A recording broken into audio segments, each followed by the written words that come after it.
Et c'est quoi ce sport? Vraiment, au début, ça m'a paru lunaire. Je m'appelle Clémentine, je suis ostéopathe, ça fera 10 ans au mois de juillet. Je suis installée sur Muret et je suis tout type de patientèle, inclus des sportifs.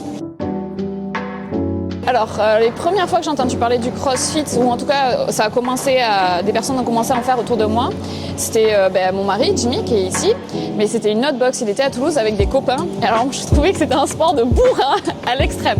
Mais c'est que mes copains sont très bourrins, donc vraiment, il arrivait dans des états, la première fois, il a vomi, alors j'étais là, mais c'est quoi ce sport? Vraiment, au début, ça m'a paru lunaire.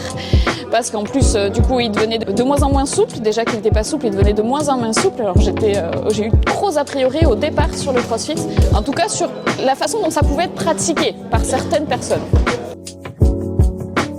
Globalement, les personnes ont moins de douleurs. Déjà, au cabinet, j'ai énormément de patients qui sont sédentaires dans leur travail, c'est-à-dire qu'ils vont être 8 heures d'ordinateur dans la journée.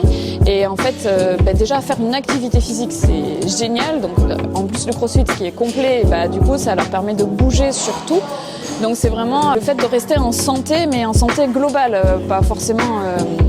si c'est bien fait, c'est vraiment de bouger tout le temps et donc d'être mieux au quotidien comparé à rester sur l'ordinateur pendant 8 heures dans la même journée, d'avoir la pause déj au même endroit, donc pas marcher, de garer la voiture en bas, donc pas marcher. Donc c'est vraiment juste déjà de faire une activité physique, comme certains vont pouvoir marcher 20 minutes, faites 1 heure de CrossFit, c'est juste de la mobilité déjà. En fait, ça dépend totalement de comment c'est vu. C'est absolument pareil, je fais de formation sur la course à pied, c'est le même principe. Ça dépend si on est débutant, ça dépend si on est confirmé, ça dépend si on sait courir, ça dépend si on veut courir du 100 mètres, un marathon, un Ironman. Moi j'ai des patients que je suis pour des Ironman, c'est pas moins dangereux que le CrossFit. Et puis de toute façon, ça dépend comment c'est fait. Si un débutant qui commence la course à pied et qui commence mal, moi j'ai vu des fractures de la malléole pour une reprise de course à pied, parce que fracture de fatigue, parce que pas l'habitude. Donc en fait, ça dépend totalement comment c'est fait. Si c'est fait de façon intelligente, c'est un atout. Et de l'intensité, c'est vraiment suivant les gens. Si on est débutant, il ne faut pas commencer par 6 séances. Et par contre, on peut en faire 5 si on est bien et si on sait le faire intelligemment et qu'on ne se dit pas à chaque fois je me mets dans le rouge. Faut connaître son corps aussi, et pas se mettre à chaque fois dans le rouge, dans le mal, aller vomir. C'est réussir à connaître ses limites. Mais bon, c'est aussi le rôle des coachs, et c'est ça qui est bien en CrossFit, c'est qu'il y a des coachs et que quand on est dans le rouge, ils arrêtent, ils font descendre, décharger les barres, ils font super attention. Ça, c'est moi quelque chose qui m'avait marqué sur la salle, parce qu'une fois j'avais vu quelqu'un faire un mouvement affreux et directement, c'était Simon qui, comme une mouche, est arrivé dessus, avait changé la barre, non ça allait toujours pas, lui avait donné un ballon fin direct, un mauvais mouvement qui allait faire mal au dos, il avait directement été dessus pour tout corriger. Et ça, c'est l'énorme point fort aussi du CrossFit, c'est les coachs. Les coachs qui connaissent super bien, surtout dans cette box, dès le 3e cours, on connaît ton prénom, on sait à peu près plus ou moins ton niveau, on est à peu près pisté. Et donc tu peux pas non plus trop te mettre dans le rouge au final, parce que on peut facilement te suivre et faire attention à ce que non, là t'es pas bien, la barre ça va pas du tout Là, on revient un peu sur l'aspect de mobilité, ou alors même si on n'est pas devant un ordinateur, on peut être au travail sur un mouvement répétitif. On est caissier ou on fait souvent la même chose au travail. C'est rarement ça tourne, on fait comme au CrossFit, un peu de ski, un peu de barre, là ça tourne, on fait jamais la même chose d'un jour à l'autre, la programmation elle change, et donc du coup c'est toujours différent, on travaille toujours des muscles et des choses différentes, et souvent c'est un super complément dans des métiers où on est soit à l'ordinateur, soit des mouvements répétitifs, soit on bouge pas assez, soit on est en voiture, parce que les personnes qui roulent toute la journée, les taxis, les livreurs, etc., ils marchent pas en fait, et du coup ça prévient, parce que ça fait ce que le corps a besoin de faire, c'est bouger.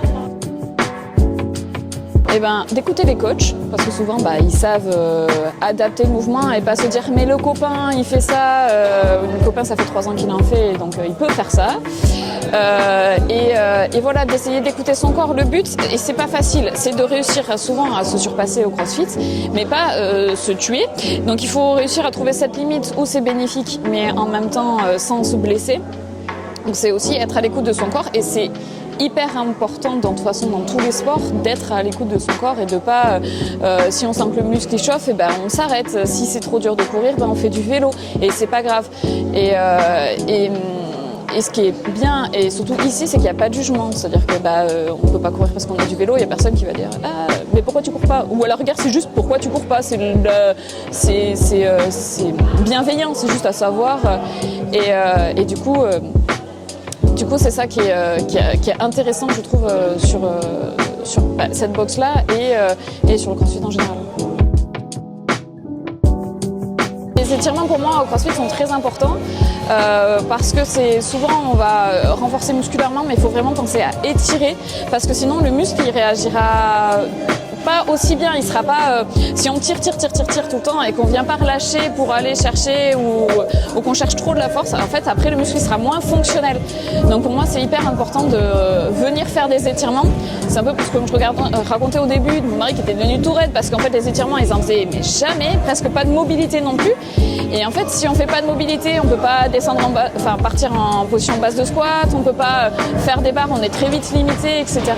Donc pour moi les étirements en fait c'est tout ce qui va être mobilité et qui est quand même aussi pas que travailler dans le CrossFit. On le travaille en tant que mobilité, mais c'est bien aussi de venir en plus ou vraiment forcer sur les étirements et pas se dire oh ça va, ça fait mal, mais ça fait pas gonfler alors on passe quoi.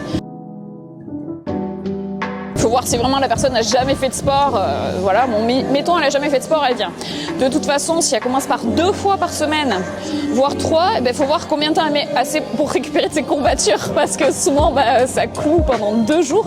Donc de faire commencer tranquille par 2 fois par semaine et puis après monter potentiellement à 3, 4 et puis le nombre qui est possible suivant la personne. Mais souvent 2 voire 3, ceux qui commencent et qui partent sur 4, qui ne prennent pas le temps de faire attention, c'est là où ils vont se blesser parce qu'ils commencent trop fort et par une intensité trop grande si on n'a pas l'habitude et si on fait rien le reste de la journée et qu'on est vraiment débutant total en sport quoi. Alors, ce qui est mauvais pour le dos et les articulations, on va dire le dos. Ce qui est mauvais pour le dos, c'est de ne pas être musclé. Parce que du coup on n'est pas musclé et dès qu'on va vouloir faire un effort, on se fait mal. Moi j'ai plus de gens qui se font mal parce qu'ils sont allés chercher quelque chose au sol, un doudou, une nounou qui va chercher une doudou, quelqu'un qui a fait ça à la douche pour aller chercher, ou la ceinture de sécurité. Ça c'est pas des mouvements qui font mal normalement. Mais en fait ils sont tellement pas musclés que c'est la goutte d'eau qui fait déborder le vase. Et donc c'est rarement sur un deadlift ou alors si on a mis beaucoup de poids. Donc en fait de renforcer musculairement le dos, ça permet de quand il y a des petits mouvements bêtes du quotidien à faire, en fait on se blesse pas.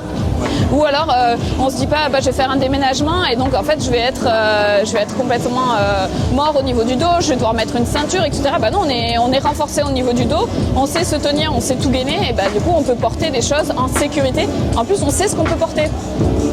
Donc c'est plutôt, et même chose pour les articulations au final. Alors là pour le coup je vais partager ma propre expérience parce que voilà, aujourd'hui ça fait 8 semaines que j'ai accouché et donc je suis déjà de retour grâce au CrossFit et j'ai fait du CrossFit jusqu'à 10 jours avant accoucher. Donc je suis une femme enceinte normale, lambda, qui allait bien évidemment, mais du coup j'ai pu faire du CrossFit en étant enceinte et jusqu'à 8 mois et demi. Donc pour ma part, il est absolument possible de faire du CrossFit, du coup même pendant toute une grossesse, parce que c'est adapté, on peut adapter. Je repartais sur des mouvements de débutant. Je sautais pas, je faisais des step-up, j'allais pas courir, je montais plus sur les barres mais je faisais autre chose. En fait, et forcément si on voit que les niveaux RX très compliqués, on peut pas le faire parce qu'on n'a pas la possibilité, mais même en tant que débutant, même toujours. Mais tous les mouvements sont adaptables, absolument tout. Et en plus les coachs incitent à rester. Tout le monde incite à venir, à avoir quelque chose d'adapté. On n'est pas un poids quand on vient et qu'on dit je peux pas faire ça, je peux pas faire ça, je peux pas faire ça. C'est pas grave, on fait autre chose, on fait autre chose. Là, je ne pouvais pas sauter à la corde, clairement. Et on a fait autre chose.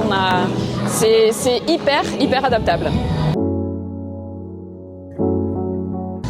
Je trouve que c'est quand même assez équilibré. parce que avec la programmation qui change quand même hyper régulièrement, ça nous permet de travailler vraiment tout. Alors je trouve qu'au final peut-être qu'au niveau mobilité il y en a un peu moins, mais il y a des cours de mobilité aussi si on veut le travailler, c'est vraiment différent. Et du coup je trouve que ça doit dépendre aussi des endroits, j'imagine, mais que c'est quand même relativement équilibré comparé à d'autres sports où on va être focus que sur certains mouvements, que sur certaines choses, etc. Alors oui, moi j'ai notamment en tête quelqu'un qui a une polyarthrite rhumatoïde, donc une maladie qui flingue un peu tout et qui fait énormément de sport et pareil hyper adapté de sport et de crossfit pour renforcer en fait, et ça lui permet de diminuer ses douleurs parce que en fait on utilise le corps différemment. Alors bien sûr c'est adapté aux pathologies, c'est à faire attention à ce qu'on peut faire ou quoi. Il faut vraiment encore plus s'écouter que les autres. Mais en suivi de pathologie chronique, parfois les gens ont peur. Du coup, ils freinent des cas de fer, ils disent non, je peux pas, j'ai ça. Mais s'ils arrivent à passer outre la barrière de leur maladie et se définir autrement, c'est vraiment hyper bénéfique parce que s'ils arrivent et qu'ils disent moi je peux pas à cause de ma jambe ou mon dos faire tel mouvement, c'est pas grave, il en existe plein d'autres. Et il y a une telle variété de mouvements ou de possibilités que même s'ils sont bloqués sur certaines choses, il y a vraiment possibilité de travailler sur d'autres. Et au final, ça peut diminuer leur seuil de douleur, si c'est une maladie qui inclut la douleur. Il faut se lancer, en fait, c'est sûr que ça...